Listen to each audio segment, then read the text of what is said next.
Good morning. This is Connie, the Prairie Mom. It's day 8 on our sourdough adventure, and I hope y'all are ready to make some bread. I spent all day yesterday working on a recipe and getting together, practicing, making a few loaves to see how they turned out, and I want to share those results with you because my family thought they were great, and these were using the very starters that you've got going in your kitchen right now. So I think that we're going to have some good results. So can you see back here on these breads? The recipe that we're going to use is one that you can use for a loaf bread like you might make sandwiches with, or a round bread if you'd like to make an artisan type loaf. This is an artisan type bread, just basically your flour, water, and we're going to talk a little bit more about that recipe and how that came to be and what you can do to make it your own. But what I use is just really basic. So it is crusty, and this is hours later, so it is crusty on the outside still. These 4 were made from the Max starter. All the other loaves were either eaten or given to the UPS man. So my kids love to treat our UPS guy who brings us Amazon orders, who almost always has something for them. So this one is one that I wrapped up for my sister, Suzanne. This was using some of her Clint starter. And all of these breads were made with unbleached flour for the actual loaves. So we're going to talk about that in a minute. But this one was made with starter and unbleached flour. It's a light loaf, but she specifically wanted it to be able to slice for sandwiches without too much of a hard crust for the kids to eat. So as soon as hers was cool, I wrapped it in saran wrap, and that will allow that crust to soften. Also, if you want a soft crust, you can brush it with butter as soon as it comes out of the oven, and that will also help to soften the crust. So if you like the artisan chewiness of the bread, but you don't like the hard crust, those are some options for you. All right, let's cut one of these and let's see what it looks like on the inside. This was one of the round loaves. This one was baked in a cast iron, but we're gonna talk about some options for baking here in a minute. Let's look at the inside of this. I'm gonna show it to you up close. All right, so it's well risen, very even in texture. This is a basic loaf. It doesn't have a really open crumb like some people are wanting, but this is a great first loaf for your first starter. We had this yesterday for lunch as a side dish, and it was really delicious. So the kids like that. It would also make a great sandwich, quite similar to the results that you could expect at home. I really think that any of y'all could do this because honestly, I did not even get the bread out of a bowl. I didn't knead it. I didn't work with it with my hands until right before I made the loaves in the final rise. And then it was only for just a few minutes to actually make the loaf and put it in the pan. So it's a hands-off loaf. It's an easy loaf, and I think this will be one that y'all will have great success. I'm really excited for y'all to get started on this, but there's a few things that we need to know. Let's talk about tools. What exactly did I use that you're gonna need to make this bread? I used a simple KitchenAid stand mixer. That's what I did. You do not even have to use that. I thought most homes would have some kind of a mixer with a bread attachment, and that most people that are beginning bakers would feel more comfortable if a mixer was doing the mixing for them. But this is certainly something that can be done by hand because the dough is really slack. It's really soft. It's gonna spread. So you're gonna see that it would be easy to mix by hand. So a mixer or not. But when it comes time to rise them, a great and easy way to make bread is just to use a loaf pan. You're gonna grease this pan, put the bread in it, it's gonna rise, and this goes directly in the oven. So loaf breads are easy. Little banneton baskets. I like these for rising. Most homes don't have one of these. A glass bowl will work fine. Yesterday, actually, I used this little plastic thing and lined it with parchment, and that worked great. I just cut a square of parchment. Now, if you'll kind of wet your parchment a little bit, then it will soften it so that it will kind of take the shape of whatever you're rising your bread in. If you rise a round loaf, you're gonna have to transfer it to something to put it in the oven. Parchment paper, a heavyweight one. Some of them are very fine, paper thin. You want a heavyweight parchment so that it doesn't stick to your bread, because some parchments are gonna be like glue. Okay, baking. For my loaves, I just put those right in the oven. For baking round loaves, I did it 2 different ways yesterday just to make sure the recipe would work well for either one. One of them I used was just a stoneware. This one, this stone is obviously well used, but I just put that in the oven when I preheated the oven so that the stone was really hot. And then I transferred my bread that I rose in parchment, and I just transferred it right to that stone. I have a peel like this that you can set your loaf on to transfer into the oven, but you can just use an upside down cookie sheet and set it on that, and it will, and then just with your fingers on the edge of the parchment, you can slide it off onto your hot stone. So that's an option. The other thing, and this is probably my favorite way to make round loaves, is if you have a cast iron Dutch oven. I have 3 of these kind of small ones that I use specifically for making small loaves of round bread. And so I can fit 3 of these in my oven at a time, and it makes a nice size round loaf, not too big for serving a whole slice to someone, and they're great. So if you have a Dutch oven of any kind, it works really well for making bread. You just preheat your oven with the Dutch oven inside, and then as soon as you're ready to transfer it, you set your Dutch oven out and take the lid off and carefully lower your loaf of bread into it, and then you set it right back in the oven with the lid on, and you bake it with the lid on until the end, until you can brown it. So those are optional tools. I think almost anyone could do that. If you don't have any of that for baking, just use a cookie sheet. Just rise your bread in some kind of a bowl with parchment underneath, or grease the bowl, flour the bowl, then put your dough in, and then carefully turn it upside down onto a cookie sheet and put that in your hot oven. So there's lots of options, and I don't want anyone to not bake bread because they don't have the right tools. I want everyone to be baking bread. So, all right, I've got one more thing to talk about before we get into the recipe. What do you use in the way of flours for your recipe? Wow, that is a wide open question. Right now, it's hard to get flour, so I'm gonna assume that most people have unbleached. I'm also going to take into account that this is our starter is very young, and we need something that is easy to rise. So we are going to use an unbleached flour in these loaves. Now, for you in your kitchen, options abound. The difference in texture is going to be significant if you use more than half of your flour as a whole grain. That may be something that the health benefits are worth that to you. So, but just don't expect it to be just like store bread if you only use a whole grain flour. It's going to have a deeper flavor, a nuttier flavor. I do use whole grains all the time, and I'm going to share with you a sandwich bread recipe.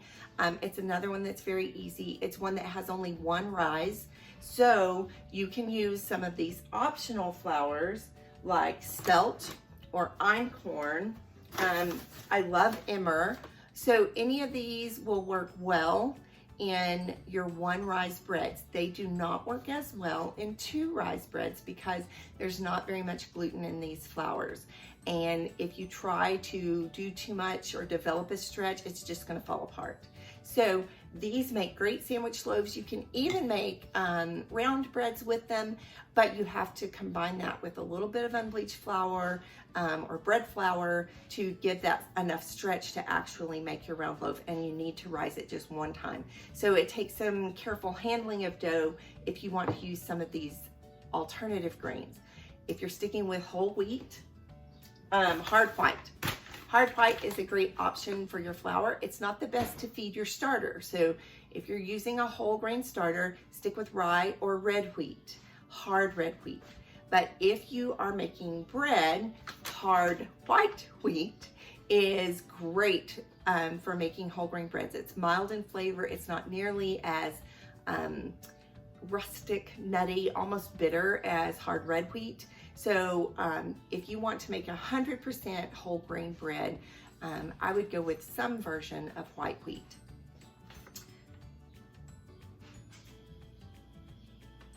Okay, for today, for our loaves of bread, if you can get your hands on some unbleached flour or some bread flour, that would be best. I used unbleached instead of bread flour. The difference is bread flour is going to have higher protein, more gluten development. You would get some more openness in that crumb than you would if you used unbleached flour. But the unbleached flour worked fine, and I want this to be something that you can do with whatever you have in your kitchen.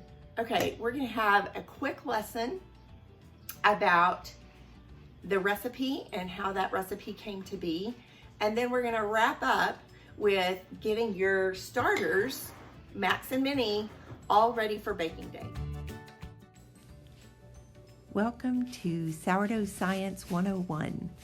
This is probably more than you ever wanted to know about how a recipe is developed, but I think that knowing a little bit will help you as you are searching for recipes to bake with your sourdough. It will help you understand some of the language that you're going to hear in recipes and you're going to see in things. So let's talk for just a minute about bread, the things that are in bread. We've got flour, and that can be all kinds of flour. We've got water or other kind of liquid. And we have leavening if we're talking about bread. Crackers and other things don't have that. Those are the 3 basic ingredients that you have to have bread. Okay, there's other options for things that you can add to that to make the bread unique or different to suit your tastes. We'll call these add-ins tonight. Some add-ins that are often in bread are salt for flavor, and also some sugar for flavor.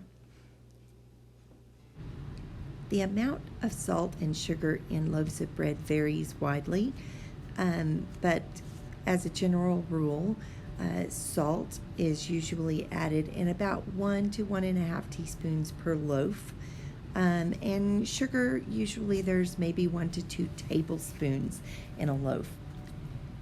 There's more sugar or sweetener in sweetbreads, but regular sandwich loaf breads don't have very much. A lot of breads have oil or butter. Those change the texture, they make it softer, they make the crust softer. So generally in a regular sandwich bread, there might be up to 2 tablespoons per loaf. Another add-in that is often seen in bread is eggs. This again, an additional binder. It makes a super soft dough. It's in sweetbreads, cinnamon rolls, those kind of things will have eggs. And then you're wide open for all of the extras. Our extras might include fruit, nuts, seeds, spices, and anything else that you could imagine. All of those things could be added to your breads, and any of them make them unique to you. When you're making a recipe and you've considered all of the things that make bread and all of the add-ins that you would like to make your bread unique, you've got to go back to the beginning and you've got to start with flour. Everything in baking bread is based on the flour weight, and however much flour you have in your recipe is going to be 100%. All the other ingredients are based off of that percentage. So then we'll talk about hydration, because hydration is the amount of water relative to that flour weight. Hydration varies in loaf breads from say 60 to 80% being a very wet dough, and then the 60% being a heavier dough, one that's easier to work with. So let's consider all of those things while we're making our goals for our bread. When I was talking about this or thinking about it, the main thing that I thought was that I wanted this bread to be simple. I wanted it to be something that was no fuss, no frills, just a basic loaf of bread. We're not going to add any fats or any extras. We're going to keep it super simple. Then I thought about a lot of you, and I don't know you. I don't know how much baking experience you have, so I wanted to make sure that this was a really manageable dough. So that means that I need to keep the dough workable, keep the hydration moderate, because too wet dough would be really hard to work with. So let's go with about a 70% hydration. Another goal that I had when I was thinking about this was flavor. No one wants to have a flavorless dough, but at the same time, I didn't want to have a bunch of those other add-ins that add flavor as well. So I wanted to add our flavor mainly with the salt, and also I wanted to use honey instead of sugar. I like the flavor that honey gives to bread, and so that was what I wanted to do. The average amount of salt is 1 to 2 teaspoons, 1 to 1.5 teaspoons. So I decided for our 2 loaves of bread that we would use about 2.5 teaspoons in this recipe. That'll give us enough salt to give it flavor without it being too salty. We're going to add 2 tablespoons of honey. Our sourdough is not ripe yet. It doesn't have a lot of flavor, so I'm counting on that salt and honey to give our bread some character. And then our last goal that I was looking at was how much bread do we want to make, the amount of bread. I think it's a lot of trouble to make just 1 loaf of bread at a time, so I thought it would be good to make 2 loaves and have that as our goal.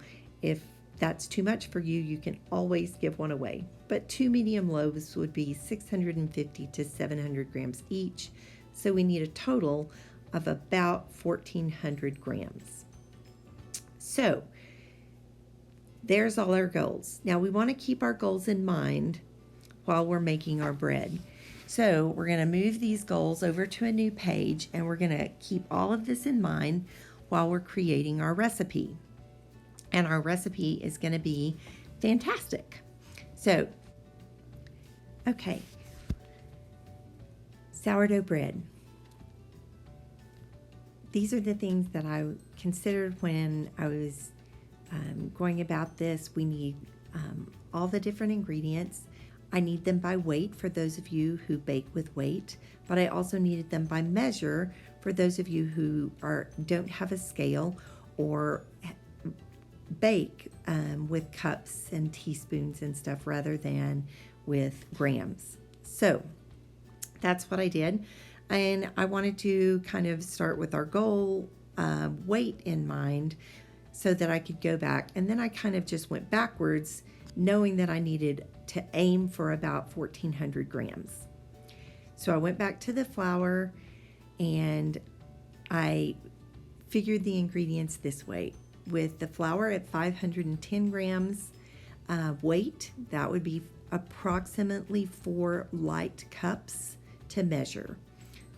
At 70% hydration, 357 grams of water is 70% of the weight of our flour.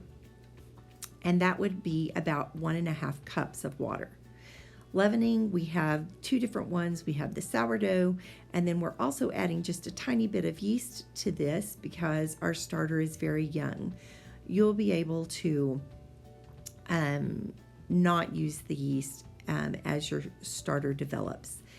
But the sourdough that we're aiming for is to fill that quart jar, which is going to be 454 grams, which is about 4 cups of very bubbly sourdough. The yeast added then that we talked about is going to be about 1.5 teaspoons or 5 grams. The last 2 things were our flavor adders, our flavor add-ins. Those were salt at 16 grams or 2.5 teaspoons, and honey at 40 grams or 2 tablespoons. That gets us right at our goal weight of 1,382 grams. And so we want to check, did we meet all our goals? Well, it was simple. So yes, we met that goal. It is manageable at 70% hydration. It's wet, but you can do it. Flavor is going to be great. And our amount was right at the 1,400, so we'll have 2 good loaves. So there's your recipe. It's time to make bread. Now that you understand a little bit about our recipe, let's talk about how to get our starter ready so that we can make that bread. We are going to pull out just 2 tablespoons of our starter. It doesn't matter whether you use mini or max. We're going to pull out 2 tablespoons of that starter.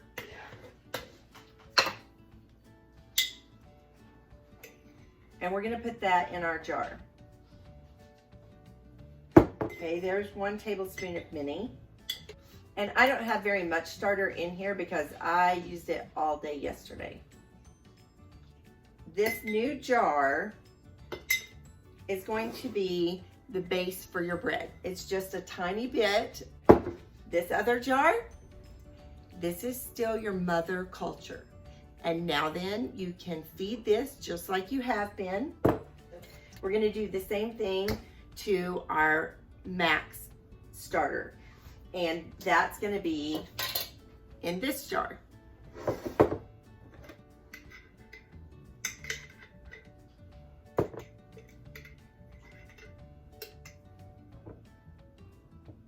I'm gonna go ahead and feed these so that we can set those aside and they'll be good for all day long and we won't have to worry about those again. So let me feed our mother culture, our actual starter that we want to preserve.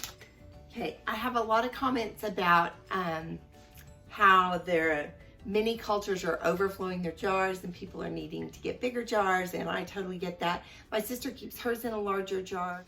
For most things, I like to use a quart jar just because I don't have a ton of cabinet space and I like to keep it at a manageable level and I want to always keep it fresh. Our mini was getting a little bit out of hand, so I've backed her way down. So I was only keeping about 1/2 cup of starter behind. And then I fed her 1/2 cup of flour, and then I measured out about 6 tablespoons of water. She looks good.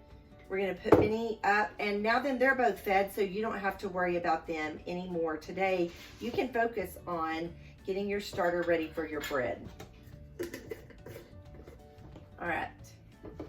Most recipes call for 100% starter, which that means we use equal amounts by weight of flour and water.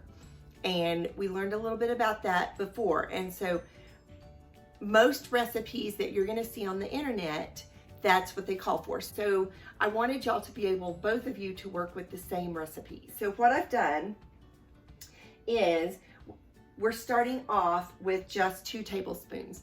And from this point on, both of these will be fed equal amounts by weight of flour and water. But that doesn't mean you have to weigh them, because I've got that figured out for you. And this kind of formula for building up your starter, because obviously this is not going to be enough to make a loaf of bread, but we can build up our starter all day, and then by tomorrow you're going to have 100% starter that you can use in almost any recipe. But it will work really well for what we've got going tomorrow, because we're going to make exactly enough to make our bread. All right, so we're going to start with 2 tablespoons. You need to feed it 3 times today, and that's basically a 60, 75, 90 step up. So we're going to feed it 60 grams first, 75 grams second, and then 90 grams third. And if you are weighing, it's equal measures, that's it. So you feed it 60 grams of both at first feeding, and then you feed it 75 grams of both at the second feeding, and then you feed it 90 grams of both at the third feeding. And by the time you do that, you should have plenty, and when it gets to the top of the jar, it should be just right. Let's write this out in a chart so that you can see it exactly, and maybe it will be clear to you so that you can have a really great and successful first bread baking experience.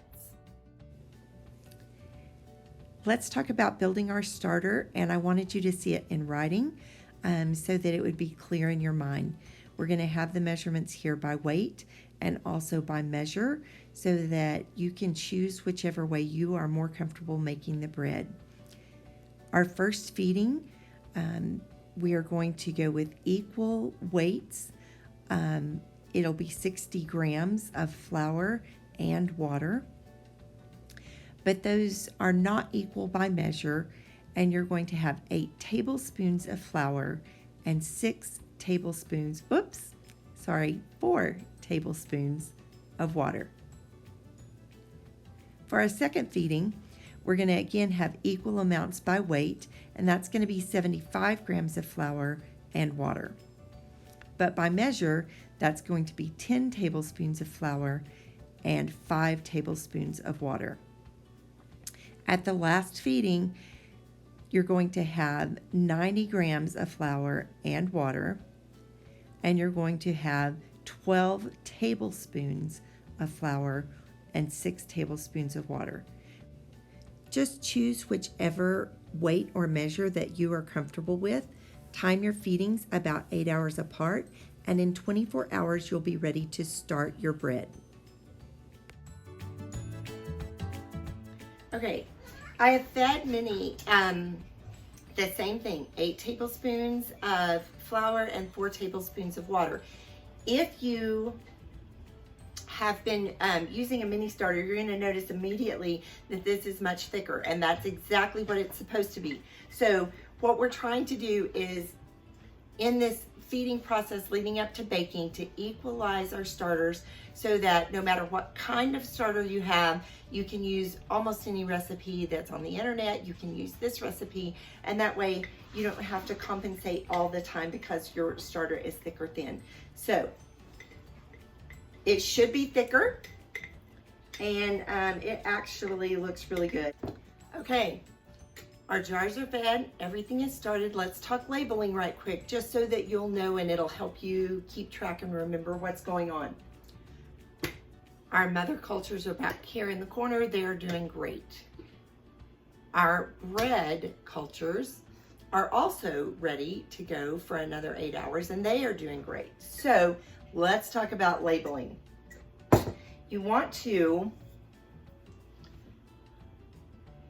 mark everything is stirred down. No, there's no air. So you want to mark today after everything is stirred down when you just feed it. So right now, our mini starter is right here, and we're going to put the time. It's 9:30 a.m. So whatever time you feed your starter and get it going, mark that time right here. And then count forward about 8 hours, 6 or 8 hours, and you're going to want to feed again, and then in another 6 or 8 hours. And your goal is to feed it 3 times leading up to the point that you bake, so that it's super fresh and ready to go. So the next time your line may be about here, and then ideally our last line is going to be, it's going to start at about the halfway point of our jar, and that will give it a full half a jar to rise, so that your starter is at its peak when you're ready to make bread. So I think that should get you going. And if you can just feed that 3 times today, and feed your other starter tonight before bed, you should be set for day 8 and ready to make bread. I did slice one of these loaves that we made yesterday, and guys, the loaf bread, the crust on it is fantastic. It was still crispy this morning, and this was baked last night. Soft in the center. It does have that little bit of chewiness of an artisan type sourdough, but the flavor was good, very mild. So, but just a hint of that sourdough. I think you're gonna love the bread, and I'm really excited to make this with you tomorrow. If you've enjoyed this video series, I would really appreciate it if you would like, share it with your friends, comment below, join me on Facebook or Instagram, and let me know what you're doing and how your starter is going. I really do love interacting with you there. And all of the recipes that we've done so far are available on my website, and all the links and information are in the description box. Thank y'all so much. Have a blessed day.